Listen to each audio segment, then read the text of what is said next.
네, 정치 생쇼와 함께 하도록 하겠습니다. 1월 새해 두 번째 방송이 될 텐데요. 아이고, 정치권이 정말 이 정초부터 격동하고 있습니다. 자, 그 이야기 하나하나 한번 풀어가 보도록 하겠습니다. 우리 박진영 숙명여대 개원 교수님 어서 오십시오. 아유, 반갑습니다. 예. 자, 그리고 이은영 휴먼앤데이터 소장님 어서 오십시오. 네, 안녕하세요. 예. 아니, 우선 이은영 소장님께 먼저 여쭤볼게요. 네. 과천 의왕이 네. 거기 숲이 많아가지고 네. 그래서 환경 전문가로 이소영 씨를 공천했다는 게 맞습니까? 제가 잘은 모르겠지만 네. 그런 얘기를 언뜻 들은 것 같긴 해요. 과천 의왕에 숲이 많아요? 그 그린벨트가 거의 한 70%? 다 그러면- 묶여 있어요 지금. 아니 그래서 이소영 씨를 공천했다는 건 그래. 좀 납득이 안 되는데? 그 신창현 의원도 환경 응. 쪽에 좀 활동을 예전에 하셨거든요. 응. 그래서 그냥 거기다가 되신 거고. 어. 또 이소영 의원도 약간 이제 환경 전문가가 필요하다 당내에. 뭐 이소영이가 환경을 알면 얼마나 안다고? 어? 그 저거 변호했잖아요. 뭐? 가습기. 가습기 변호했어요? 가습기 쪽 변호했다는 얘기가 가습기 있어요. 살균제. 네. 아이고 할 말 없다.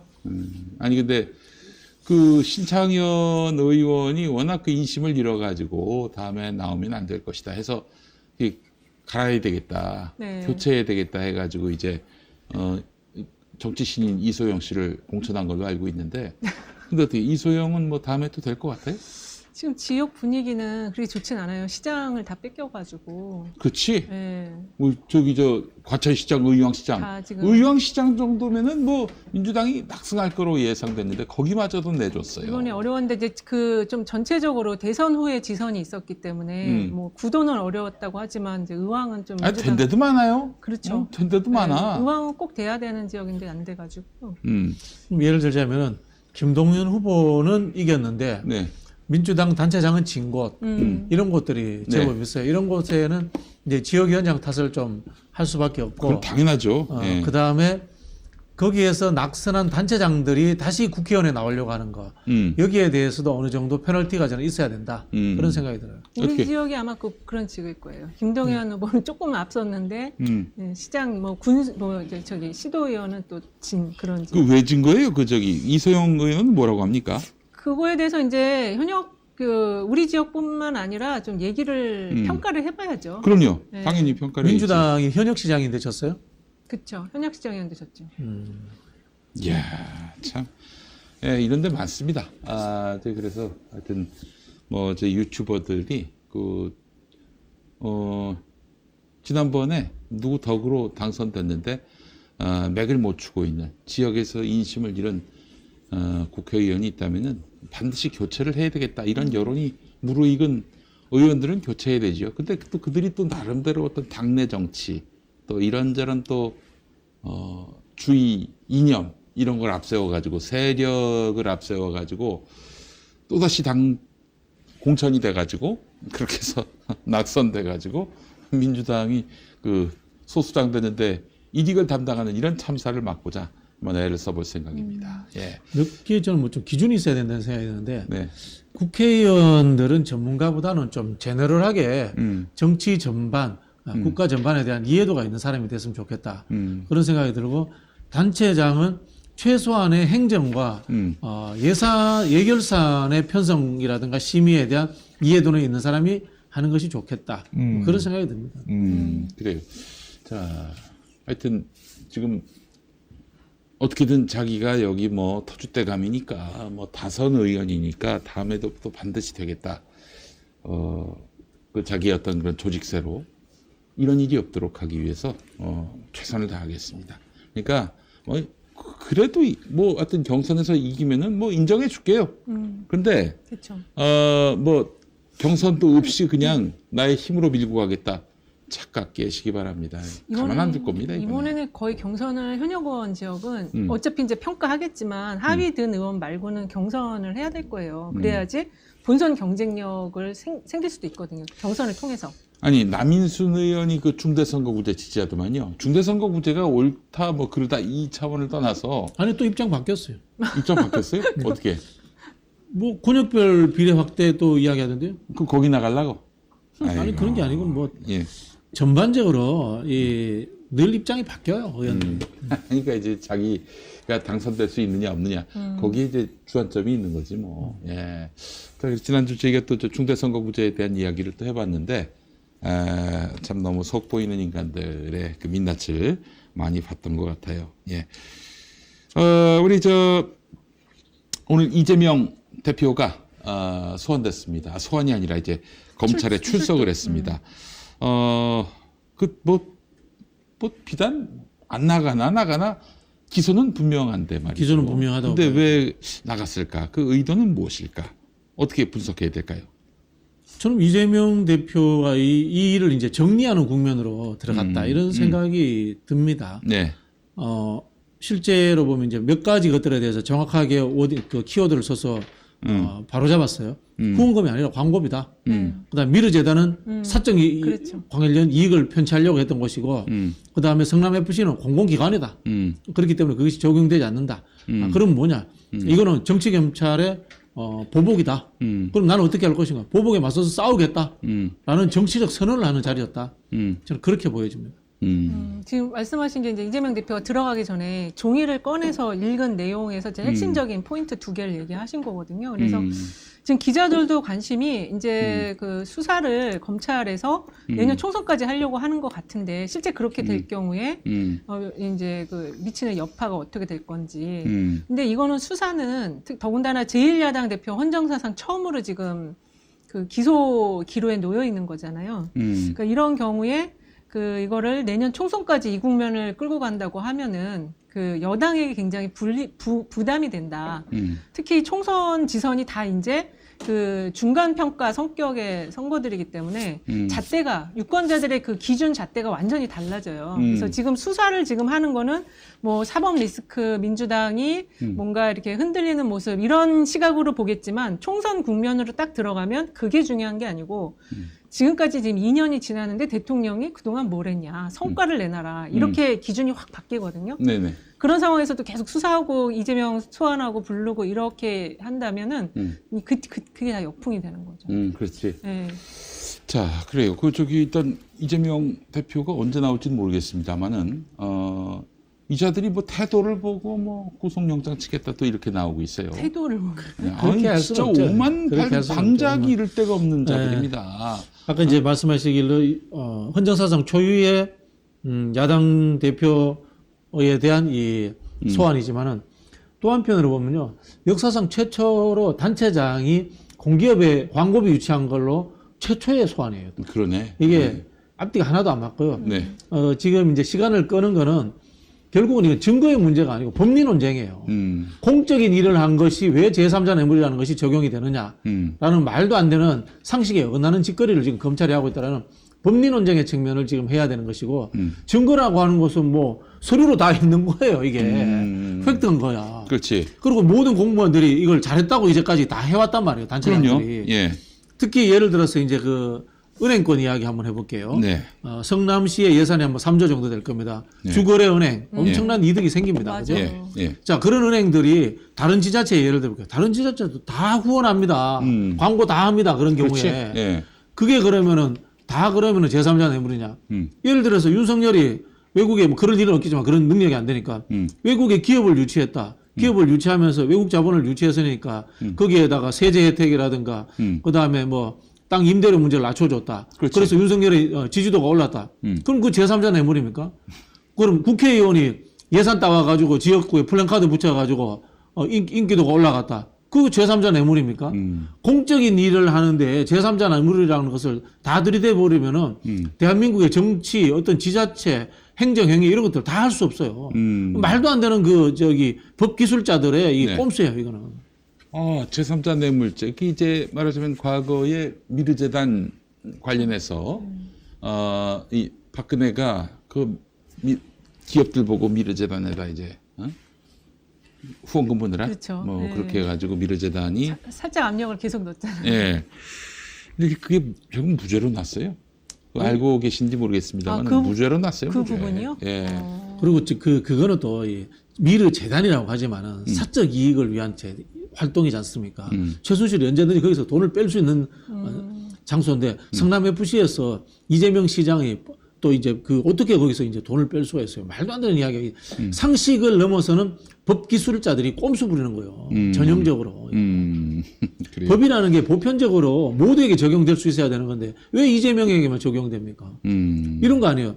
횡단보도에 무단횡단하는데 여기에 이제 신호등도 없고 그다음에 횡단보도도 없어. 그러니까 이제 시골 도로에는 왔다 갔다 하는 거예요. 다 사람들이. 통상적으로 다 그 노인들이나 이렇게 농사 짓는 분이 왔다 갔다 하는데 갑자기 경찰이 숨어가지고 한 사람 딱 잡아가지고 너 무단횡단이야. 이렇게 잡아놓은 거예요. 그렇죠. 법길수지라고 하는 이유가 뭔가 하면은 법이라는 것은 공공의 안녕과 질서 유지를 위해서 존재하는 거지 한 사람의 범죄자를 잡기 위해서 존재하는 게 법이 아니거든요. 네. 이 법 철학 자체가 없는 법조인들인 거예요. 근데 참 아이러니한 것이 말이죠. 미르미디어는 아니지. 미르미디어 저쪽 아니에요? 아, 죄송합니다. 예, 은근히 걸고는 거지. 그거 가시는 데잖아, 미르미디어. 그건 망해야 됩니다. 여러분 농담이고요. 실제로 사실은 이 사건을 미르재단 사건을 수사했던 놈들이 지금도 이재명 대표를 제3자 뇌물죄로 엮으려는 놈들이에요. 그래서 이제 변희재 대표 같은 경우에는 박근혜 최순실 수사가 대단히 부당했다. 그 수사 결과를 인정하지 않습니다.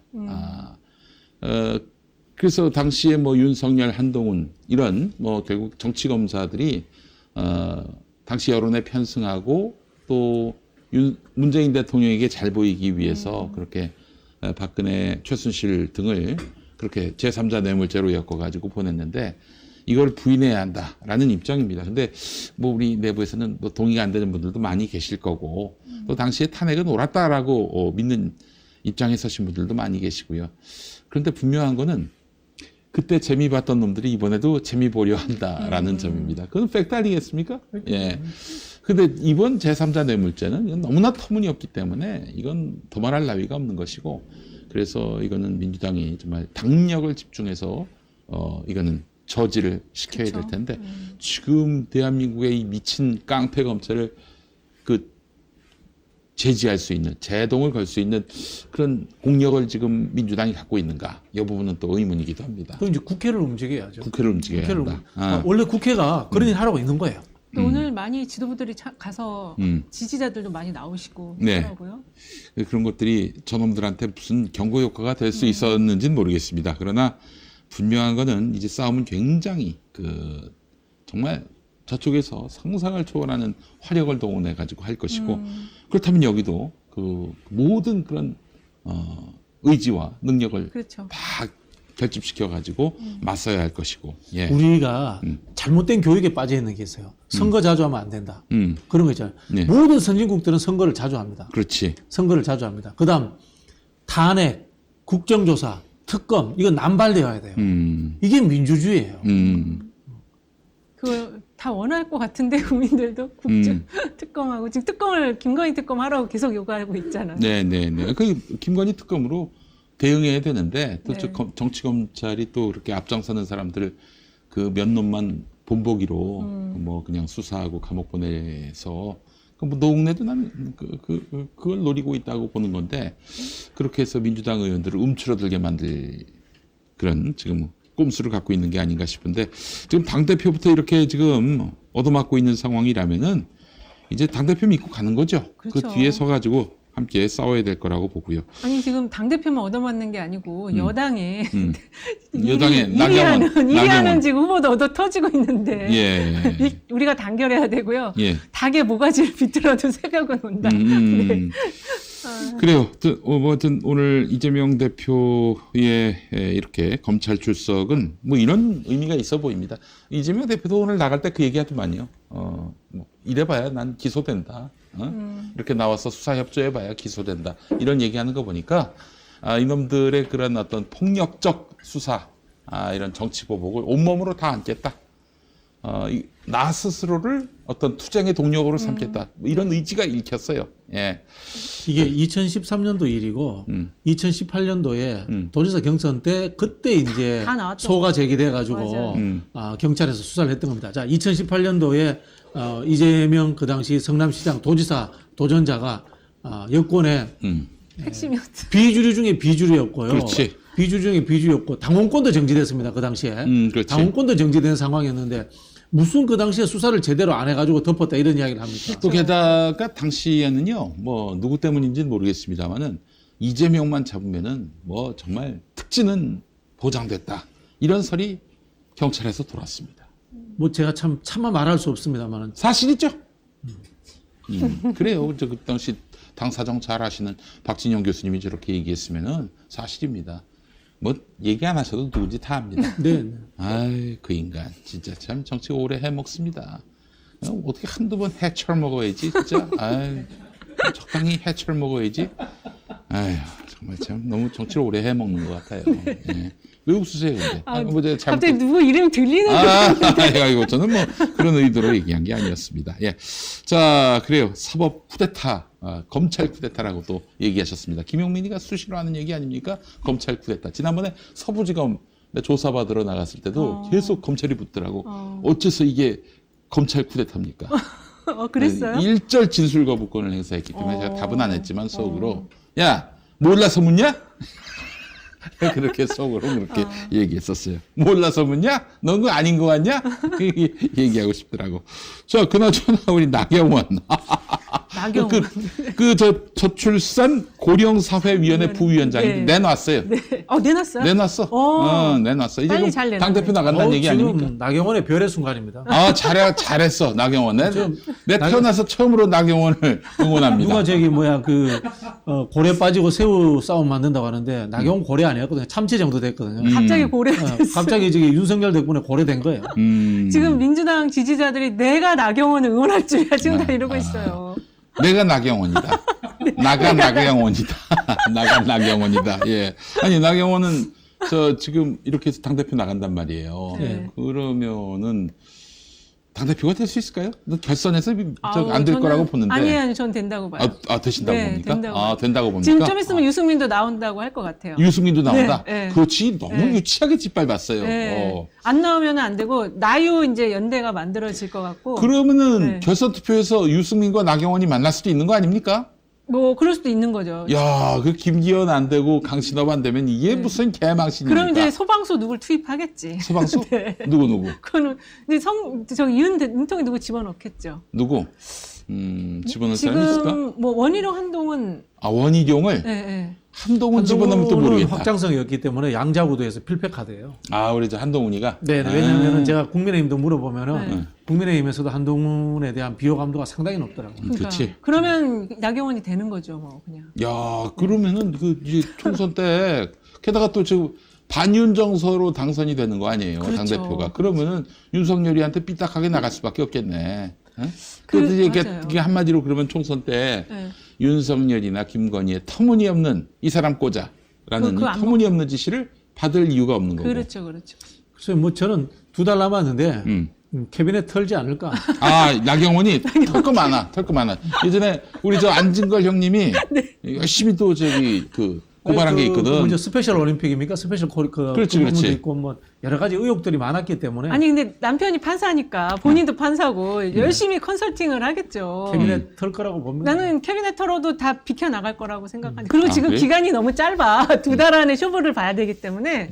이게 수사 착수만으로 상당히 많은 메시지가 가는 거죠. 그 사이에 기소가 돼가지고 재판에 서겠어요?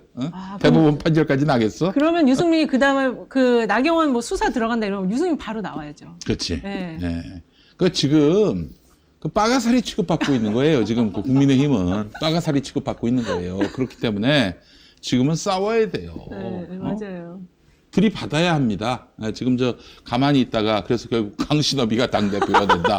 그건 땡큐지 뭐 땡큐. 그러면 이제 그 다음은 이제 망하는 길로 가는 건데 아주 신속하게 망하는 길로 가는 건데 근데 나는 이제 정의의 차원에서라도 강신업이가 돼서 빨리 그 당이 망하는 게 저로서는 나쁘지 않다고 보지만은 그러나 정의의 관점에서 보자면은 그렇게 되면 안 돼요. 한국 정치는 진짜 완전히 똥통으로 빠지게 되는 거고 민주당에게도 좋지 않다고 봅니다. 그렇죠. 네. 이게 지금 지지층 대상으로 대표 여론조사 하잖아요. 비윤 3인방이 계속 1, 2, 3위를 하고 있어요. 그리고 이 사람들 합치면은 거의 60% 가까이 되는데 이 얘기는 뭐냐면 당 지지층이 그렇게 생각할 때는 그 책임 당원은 더 강하다는 거예요. 친윤 대표가 될 경우에 총선 망한다라는 그 생각을 다 갖고 있다라는 게 지금 현재 여론조사 보여주는 거거든요. 그래서 이게 지금 되게 판이 재밌게 굴러가는데 지금 안철수는 선언을 했거든요. 근데 지금 로키로 가고 있어요. 근데 안철수하고 윤상현이 지금 연대가 됐다는 얘기가 있어서 안철수는 로키로 가고 윤상현은 강한 키로 가고 그럼 나경원 지금 그 부위원장 이제 사퇴했지만 그분도 누가 연대를 해야 돼요. 근데 저는 그게 결국에는 유승민이 되지 않을까. 물밑으로라도 연대를 해서 야, 유승민 당대표 되면은 다음 총선 때 민주당은 어려운 윤석열 선거가 책임론을 내밀 수가 없어요. 아니 실제로 당대표 될 일 없으니까 그건 걱정 안 하셔도 돼요. 그럼 누가 된다고 보세요, 교수님은? 지금도 김기현이 될 가능성이 많죠. 만들죠. 윤석열이 지금 하는 수준이 거의 탄핵당할 수준으로서 이 정당 일에 개입을 하고 있어요. 그렇죠. 네. 사실 이 상권분립 국가에서 정당은 국회에 해당되기 때문에 대통령이 이렇게 대놓고 개입하면 안 되거든요. 노무현 대통령 과거에 뭡니까? 탄핵 이야기 나왔을 때도 열린우리당이 잘 됐으면 좋겠다. 그 한마디 때문에 탄핵한 건데 지금 윤석열은 당권 주자들 불러다 밥 먹이고 그다음에 누구 보고 나오지 말라고 압박하고 이거는 거의 헌법 정신을 정면으로 위반하는 수준으로 개입하고 있는 거예요. 안철수 변수는 없습니까? 저는 있다고 보거든요. 그 안철수가 지금 안철수랑 지금 김기현하고 거의 비슷한데 안철수 조금 더 많아요. 근데 이제 나경원이 이제 실제로 드랍이 된다.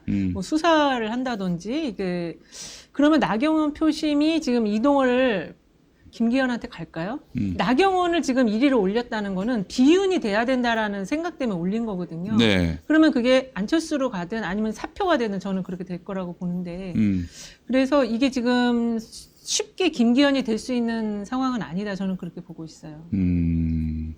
자, 그래요. 안철수.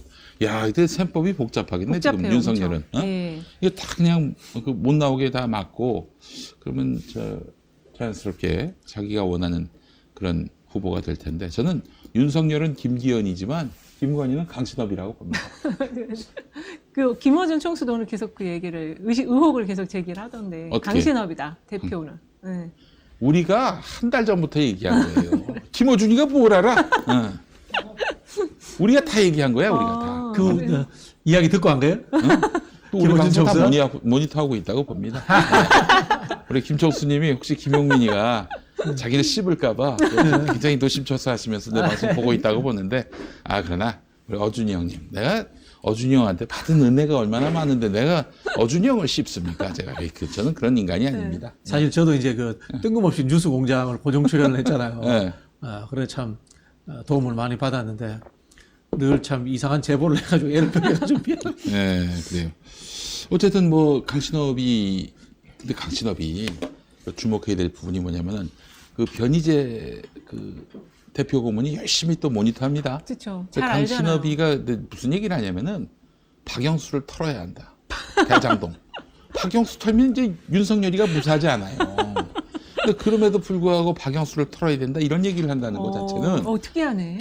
그래서 이제 권력 서열이 바뀌었다. 총구가 바뀌었네. 권력 서열이 바뀌었다는 얘기가 나오는 게 지금까지 우리의 판단으로는 네.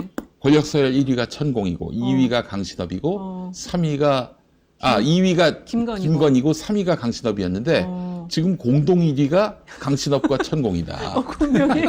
그리고 3등이 김건희다. 3등이. 원래 4등인 줄 알았는데 윤석열이가 몇 등이요? 지금 뒤로 보이지 않아요. 지금. 내가 분명히 나는 이게 추정인 건데 근거는 없고 건진이 적어도 윤석열이보단 위에 있다라고 저도 봅니다. 그렇게 봐요. 지금 안 보이는 건진이. 잘 안 보이지만은. 네. 아니, 12구 참사 때 잠깐 보였다는 소문도 있어요. 그래요? 구체적인 얘기는 안 하겠습니다만. 전당대회는 조금 다른데요. 윤석열은 국가를 운영할 만한 제목도 못 됐고 교육을 받은 적도 없고 이번에 교육개혁 이야기도 거의 횡설수설을 떠들잖아요. 횡설수설 그렇죠. 떠드는데 무엇에 능통한가 하면은 작은 조직 사회에서 누구를 음해하고 누구는 갈라치고 누구는 내 사람으로 좌천시켰다가 다시 땡겨내고 하는 이런 식의 직장 내의 권력 정치. 그러니까 조직 사내 정치죠. 그렇죠. 사내 이런 정치. 거에 이제 굉장히 강한 사람이에요. 검찰 조직이라는 게. 예, 그런 부분이 있기 때문에 예, 우리가 생각하는 것처럼 만만치는 않을 거예요. 전당대회 문제가. 근데 지금 윤석열이 하고 싶은 방향으로 안 가고 있어요. 완전히 지금 판이 어그러지고 있고 그렇다고 아까 말씀하신 것처럼 그 장관 차출해서 꽂아 넣을 수도 없는 상황으로 가고 있어서 예, 그 부분 이미 끝난 것 같고. 네, 이미 지금 복병으로 가고 있다. 통제되기 어려운 상황으로 가고 있다라고 볼 수 있는 거예요.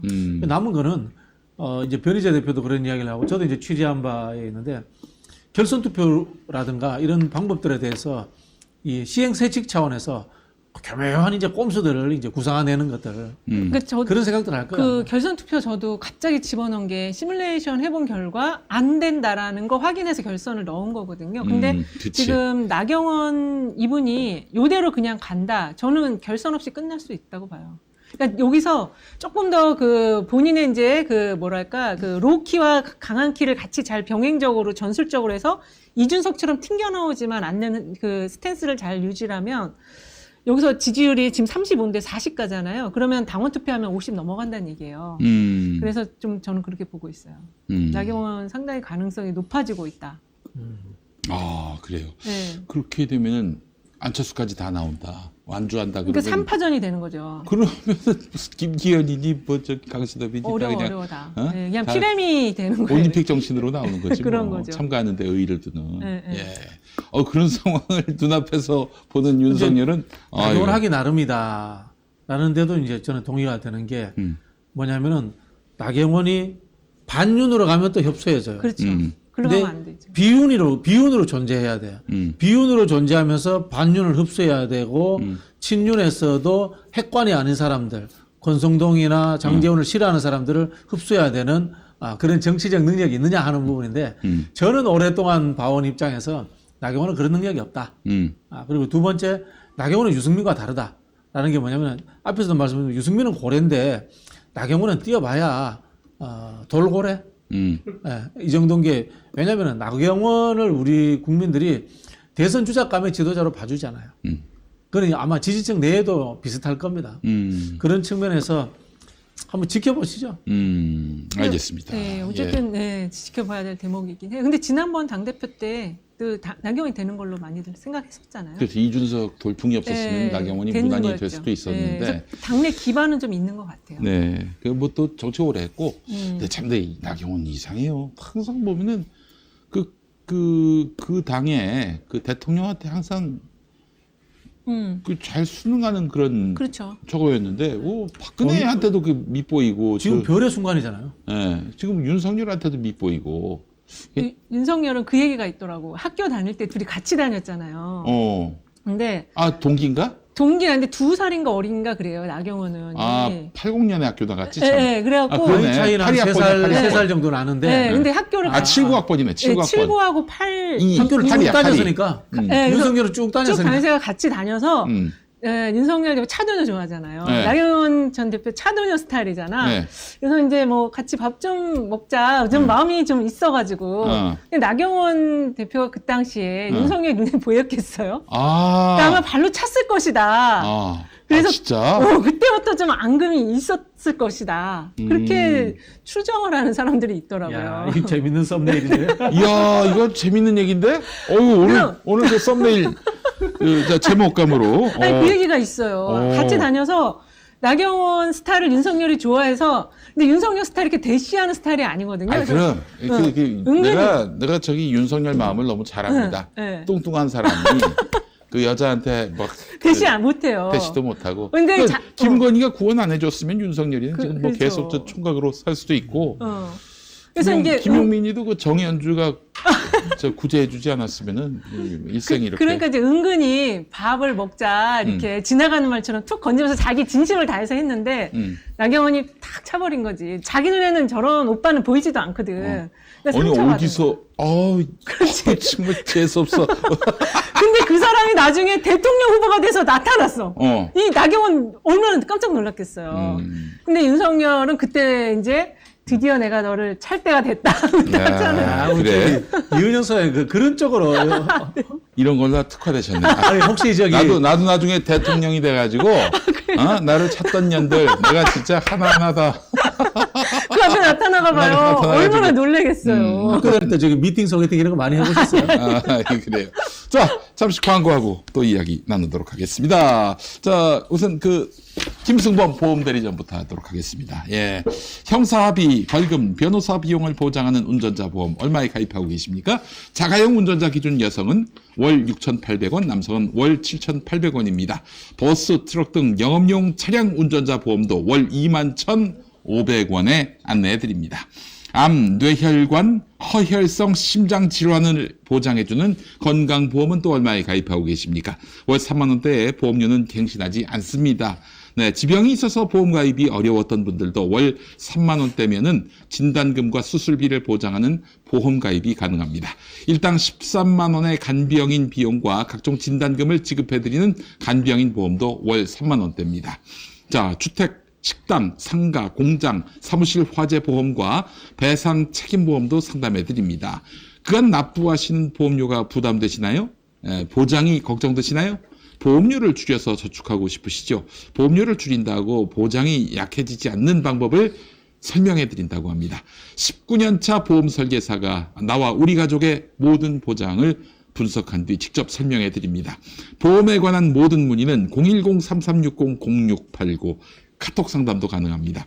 그리고 유튜브에서 김승범 TV를 검색해 보시기 바랍니다. 김승범 대표가 유튜브를 오픈했다고 합니다. 김승범 TV는 시사보험 방송을 지향한다고 하는데 보험 정보를 통해서 여러분께 돈이 되는 정보를 제공하고요.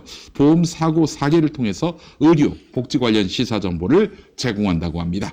지금 시사보험방송 김승범 TV 검색해 보시고 구독 눌러주시기 바랍니다. 보험에 관한 모든 문의는 010-3360-0689 7,000원 운전자 보험입니다. 특히 주말 공휴일도 상담 가능하고요. 상담 시간은 저녁 9시까지 가능합니다. 네, 여러분 010-3360-0689 기억해 주시기 바랍니다. 자, 이번엔 퀴퀴 쪽발. 네, 그래요. 지금 오고 있습니다. 퀴퀴 쪽발. 네. 아이고 세상에. 아우, 침이 감사합니다. 꼴깍 넘어갑니다. 이야. 자, 족발을 시켰는데 웬 뼈다귀가 와서 돈벌이였다고 생각하시는 분들, 만족할 만한 족발을 찾고 계셨던 분들 주목해 주시기 바랍니다. 자, 김용민닷컴에서 가장 잘 나가는 고기 착한 족발이 퀴킷 족발로 돌아왔습니다. 아시는 분들은 다 아시는 그 맛, 쫀득 탱탱한 그 식감을 잊지 못해서 재구매율이 엄청난 제품이 되겠습니다. 퀴킷 족발은 한 팩에 순살 족발만 200g 들어있습니다.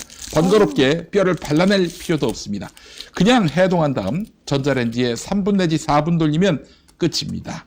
끓는 물에 포장지째 넣고 맛있다. 3분 내지 4분 중탕하면 더욱 맛있습니다. 부드럽고 퀴킷 쫄깃하고. 족발 또는 족발 이렇게 불족발 3팩.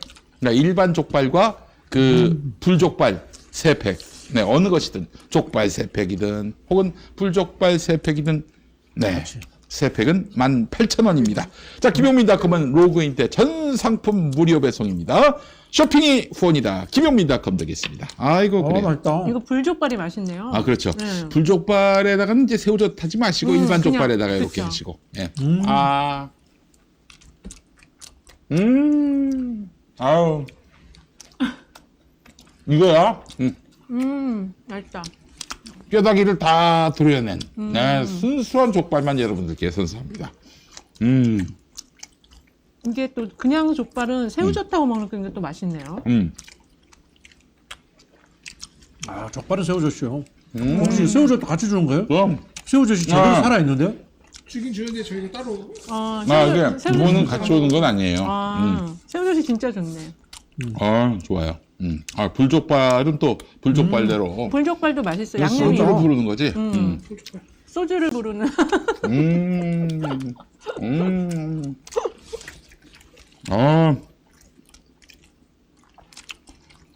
좋습니다. 족발은 또 맥주하고도 어울려요. 맥주하고. 응. 윤석열이 좋아하겠네. 윤석열이 옛날 하도 족발 나니까 열차도 했었잖아요. 족발 열차. 나경원한테 족발을 먹으러 가자. 근데 나경원이 발로 나경원이? 찼어. 그러면 윤석열이 뒤끝 있잖아요. 그래서 대통령 후보로 나타난 거야. 아이고. 맛있다. 그러니까 저 보세요. 이 나경원 싫어할 만 하잖아, 딱. 아니, 얼마나 잘생기고 번듯한 애들이 많이 접근했겠어. 나경원한테. 응? 윤석열. 근데 차도녀를 좋아하는구나. 그러니까 근데 그 저 때 발로 찼으니 그게 얼마나 상처 크게 받아갖고 그래서 취임식에 초청 안 한 이유가 나는 저 때 앙금이 작동한 거다 그렇게 봐요. 예. 김건희가 나경원 싫어한다는 설도 있던데. 있어요. 맞아요? 둘이 부부 모임을 하는데 음. 그 나경원 입장에서 볼 때는 별로 이렇게 상대하고 싶지 않았겠지. 약간 티를 냈을 것 같아. 그러니까 그래서 사이가 안 좋아진 거고. 예전에 박근혜 대통령 그 야당의 대통령 되기 전에 박원순 시장 그 재보선 때 그때 이제 상대 후보가 한나라당 나경원이었잖아. 그렇죠, 그렇죠. 나경원 지원 유세는 잘 안 했다는 얘기가 있어요. 그 이유가 같이 뭐 저기 유세차에 올라서면은 돋보여서? 나경원이. 아니 의원들 중에 그런 사람들 많아요. 남 도와주러 와서도 자기 정치만 해서 남 그렇지, 피곤하게 하고 이런 사람들 많아. 대표적으로 안 그런 사람, 훌륭한 사람 전현희 권익위원장 아주 훌륭해요. 그래요? 전현희하고 누구? 전현희 위원장. 옛날에 국회의원 시절에 보궐선거 왔는데 지원 유세를 시켜놓고 내가 그때 유세 총괄 책임자인데 이제 우리 밥 먹으러 간 거야. 밥 먹고 왔는데도 계산하고 있는 거야. 계산하고 있어요? 근데 전현희 위원장은 지금 뭐 저기 국민권익위원장이잖아요. 네. 윤석열하고 싸우는 거 보니까 저 양반도 대통령 나오셔야 돼. 백골주작감이야 보니까 그 팩이나 그 사실 평소에 얼마나 자기 관리 잘했으면은 그렇죠. 윤석열이가 지금 계속 털어도 나온 게 버티고 있잖아 지금. 그렇죠. 응? 아, 그 누님 참 너무 좋아요 여러 가지로. 응? 그렇다 그 누구 많이 먹는데. 윤석열은 그래서 과거 이제 차도녀 나경원한테 차여가지고 그래서 지금 보복을 하는 거죠. 보복을 한 것이다.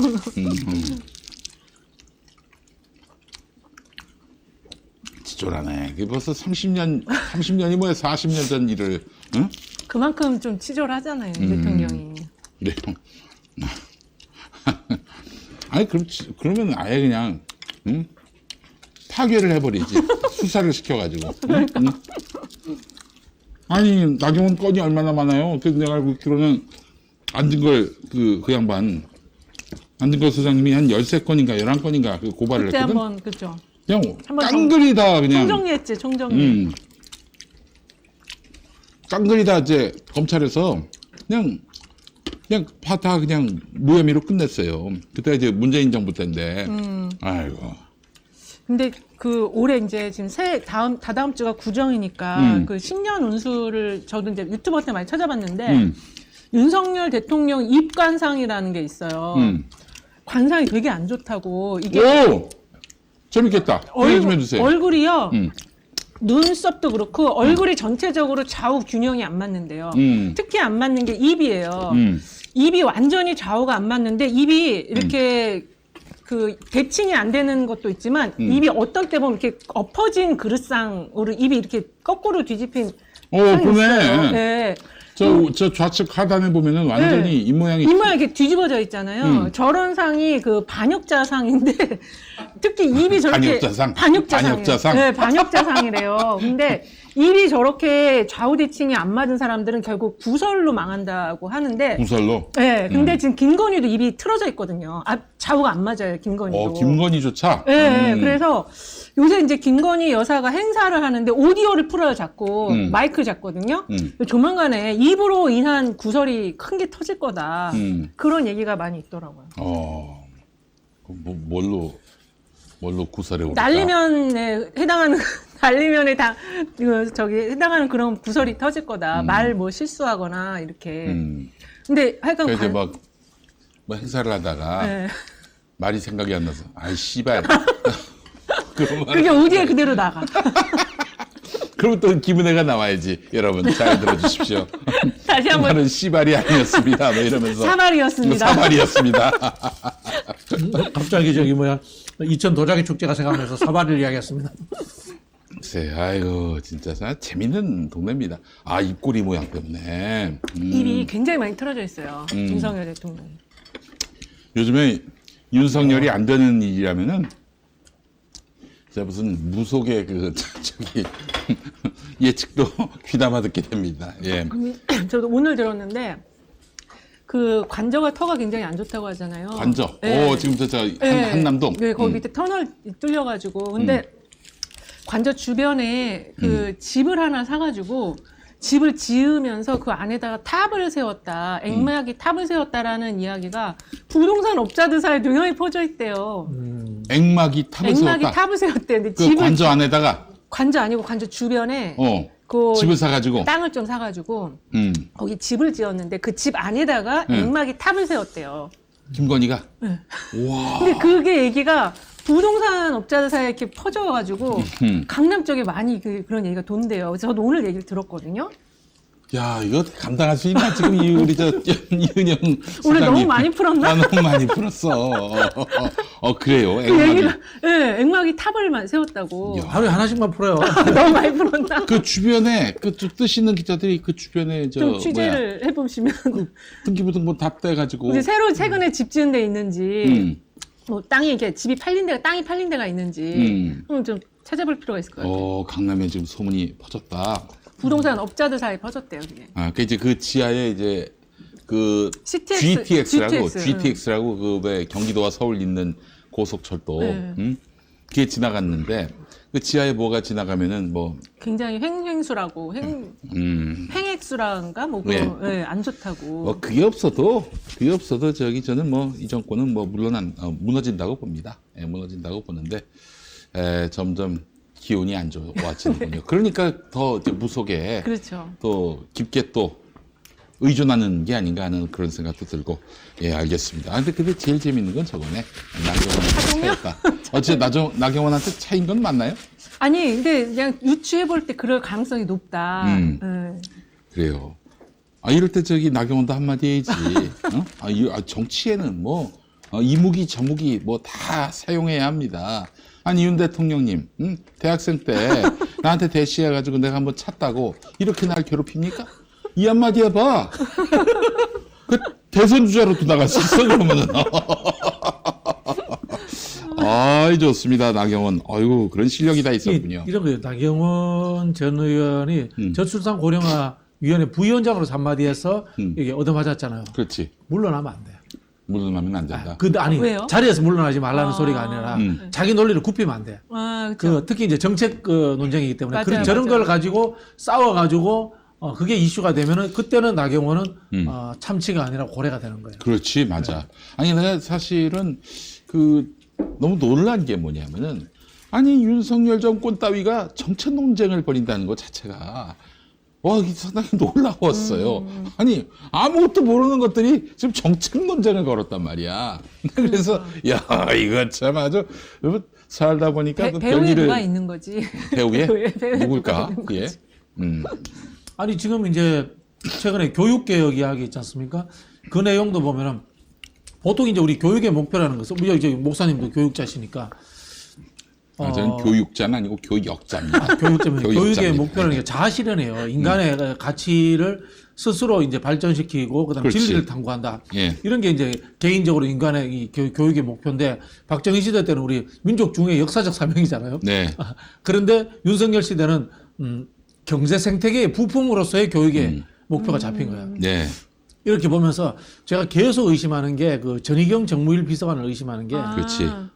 계속해서 지금 정경련 쪽의 논리가 굉장히 많이 지금 윤석열 정부에 주입되고 있어요. 그게 정경련 논리이기도 하지만 뉴라이트 아니에요? 뉴라이트 논리. 뉴라이트 논리기도 네. 하고 뉴라이트 논리 중에도 경제 파트 논리가 확 들어오는데 저는 여기에 대해서 어떻게 의심을 하냐면은 윤석열 대통령 뭐 그런 듯한 논리가 들어오니까 수용하는 것도 있지만은 김건희 씨가 전빵 장사 수준이잖아. 전빵 장사하던 사람 수준인데 네. 이제는 MB처럼 되려고 하는 게 아닌가. 나는 그런 의심을 품어요. 그 측근들이 다 MB들이니까, MB 그렇지. 측근들이니까. 예. 그 김건희 씨가 최근에 그 똑같이 넥타이 매고 이거 행거칩하고 둘이 깔맞춤한 거 있잖아요. 그걸 보면은 이제 지금 행사도 굉장히 많아졌거든요. 그래서 새해에는 내가 본격적으로 그 대통령 포스로 나서겠다 이런 거를 약간 시그널을 준 게 아닌가.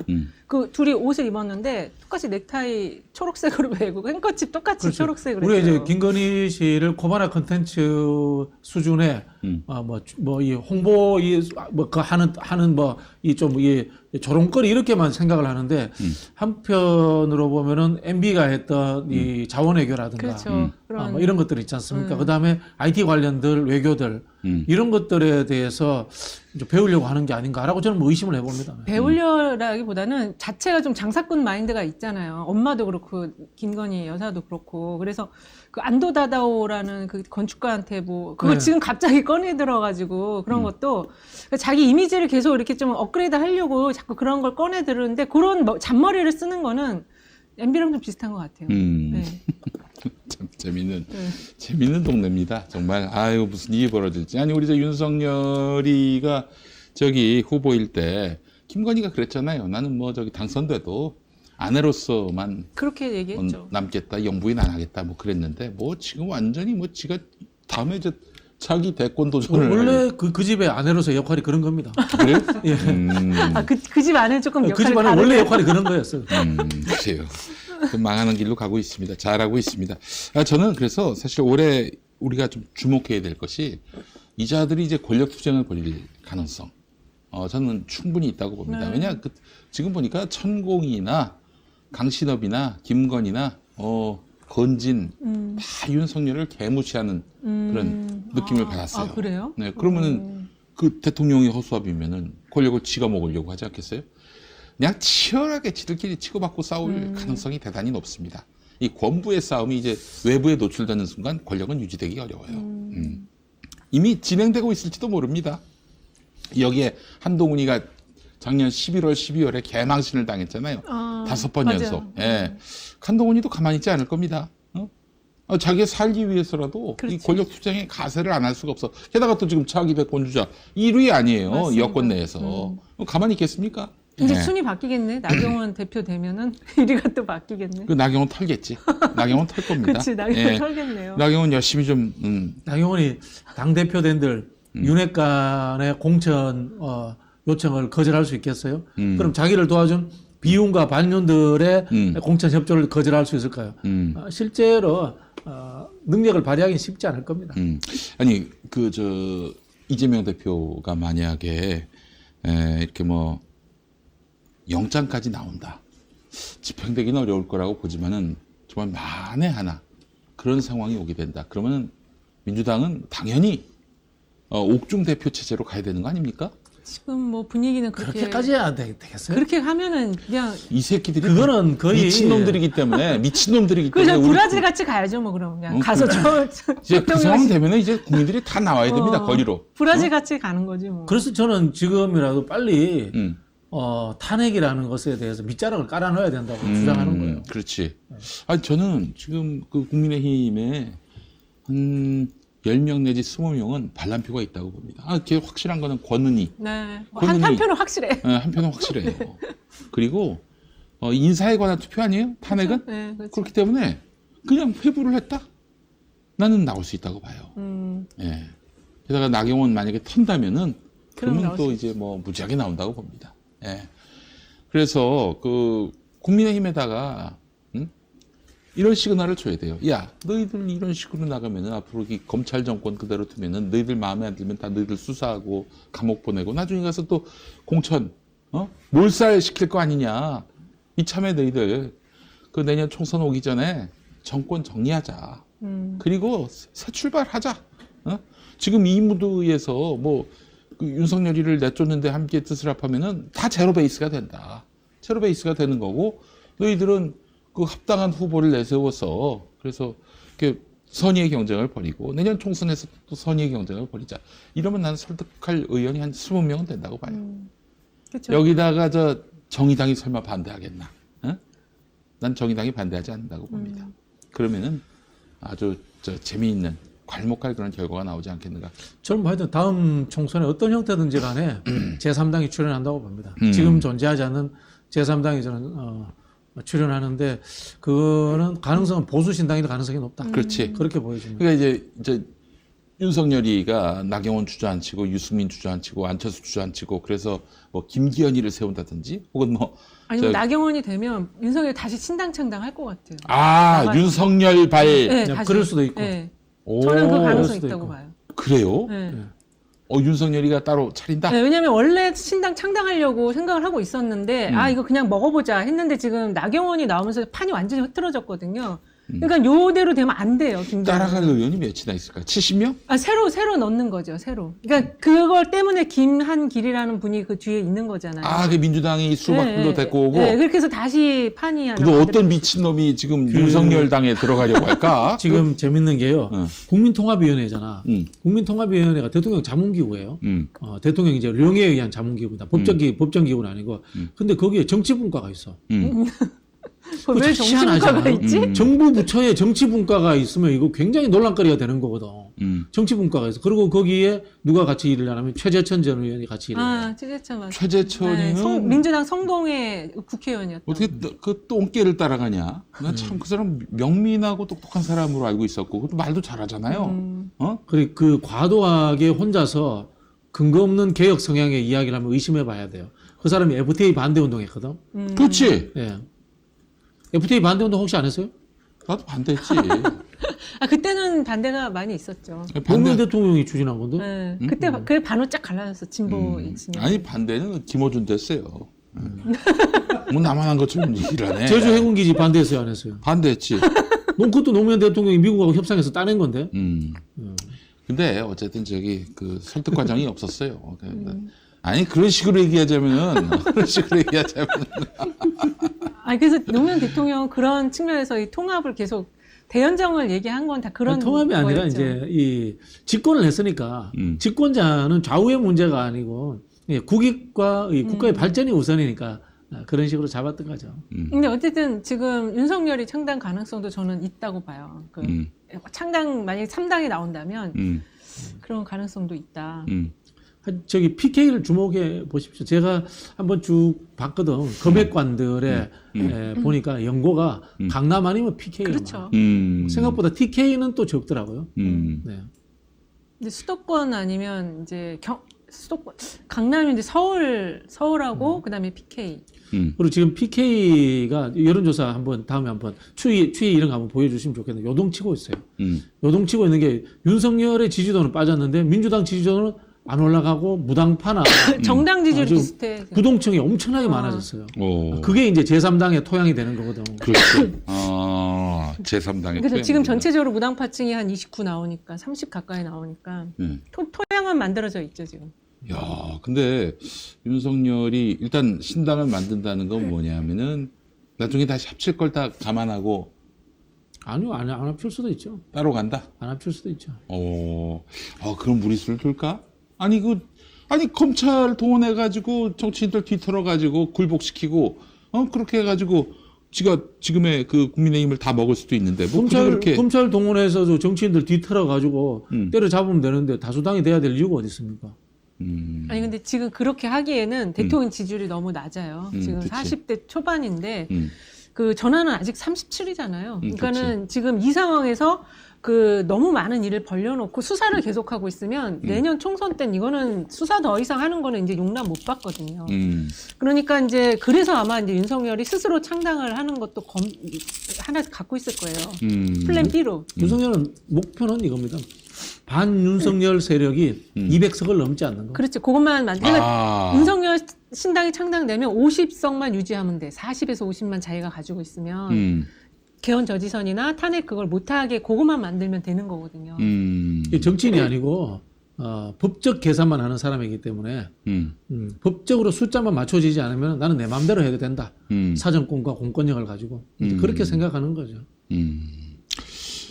참 아니면 깡패가 지금 나라 권력을 쥐고 지금 우리 그 국정은 물론이고 정치까지 다 그냥 완전히 해집어 놓고 있는 상황인데 모르겠습니다. 저는 그냥 좀 한 발 떨어져서 그 코미디를 보는 블랙 코미디를 보는 입장에서 관조하는 그런 상황이 됐어요. 그 수염 붙여놓으면은 히틀러나 찰리 채플린 좀 닮았을 것 같지 않아요? 윤석열이가 얼굴 다 허옇고 너무 살쪘어? 네, 너무 살쪘어. 그래?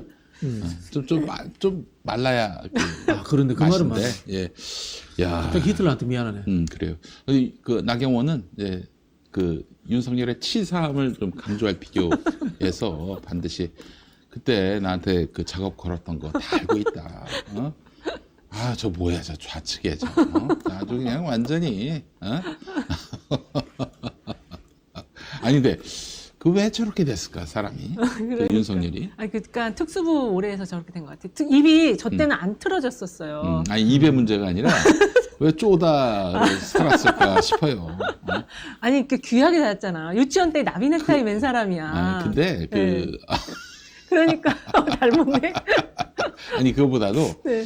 그 윤석열이 이제 아버지한테 이렇게 얻어맞고 자랐잖아요. 그러니까 자기 그 표현을 이 자긍심이 못해. 없어. 맞아. 그래서 이제 굉장히 여자 앞에서도 네. 이 여자가 날 무시하면 어떡하지? 그게 되게 있는 막 사람. 그러면서 쩔쩔매는 것이고. 네. 예.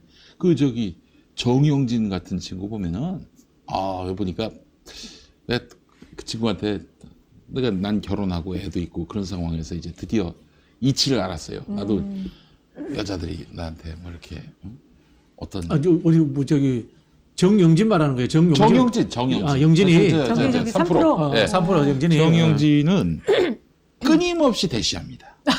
끊임없이 대시. 그래요? 예. 그러니까 이제 결혼하기 전에, 이제 결혼한 이후는 안 그렇고, 결혼하기 전에 끊임없이 대시하는 걸 제가 보면서, 그래 연애할 확률도 높아지는 거 아닌가? 그렇지. 여자한테 난 너 좋아한다라는 그 마음의 표시를 해봐. 그 거절당할 게 두려우면은, 그러고 또 멈추면, 그러면 영원히 못 만나는 거야. 그렇죠. 그 정영진이 옛날에 제가 민주당에 당원들한테 스피치 교육 이런 강사로 자주 불렀었거든요. 정영진. 예. 그렇게 했는데 하면은 보통 이제 강사들은 자기 매뉴얼 교육안이 있어서 늘 똑같은데 늘 달라. 작업도 다양하게. 계속 이제 이것 때문에 저것 때문에 다양하게 집어넣고 있지 않습니까? 그런 재주가 탁월해요. 매뉴얼이 굉장히 두껍겠네요. 이거 매뉴얼이 아니고 늘 이제 새로운 것을 업그레이드하고 이런 것에 탁월한 것 같아요. 그래서 좀 꾀죄죄해 보이고 뭐 이제 여성들에게 별로 매력적으로 보이지 않는 남성들 중에도 계속 여자를 그 만나는 그것도 굉장히 철새의 미인을 만나는 남자들 보면은 그건 요거가 좋은 사람. 요거지. 이것도 결국에는 무수히 많은 도전과 그렇죠. 무수히 많은 시도 끝에 나온 거지. 이게 뭐 하늘에서 뚝 떨어지는 게 아니라고. 그렇죠. 그러니까 근데 윤석열은 그게 없잖아요. 없어. 근데 그러니까 맨날 그 세상 여자들 탓하면서. 그렇죠. 그러니까 난 이거나 꺾고 그러니까 나이 50대 들어 그래서 결혼도 못 그게 하고. 싫어하는데 김건희는 남자 볼 때 그런 거 다 안 보거든. 얼굴도 안 보고 아무것도 안 봐요. 내가 보기 딱 권력만 보는 거야. 권력만 보는 거야. 네. 그러니까는 결혼이 된 거지. 네. 글쎄요. 아이고. 한 윤석열이 연상되는 게 많았죠. 여포, 삼국지 여포 이런 느낌도 좀 나고. 알겠습니다. 자, 오늘 뭐 이렇게 정치생쇼 여기까지 해야 될 것 같은데, 윤석열의 그 대학생 때 나경원과의 그 일들, 그게 핏 바이 뇌피셜이라고 꼭 적으세요. 뇌피셜입니다. 뇌피셜. 뇌피셜. 근데 말이죠. 이거 좀 그럴듯합니다. 왜 나경원을 싫어하는지를 이제 대략 좀 유추할 수도 있을 것 같아요. 핵심적인 게 유추가 되잖아요. 유추할 수 있을 것 같아요. 예. 그래요. 그러니까 여러분, 우리 여성분들도 제가 윤석열에게 좀 빙의 돼서 말하자면은 너무 남자를 야멸차게 이렇게 차거나 그러면 안 될 것 모욕을 같아요. 주지 마세요.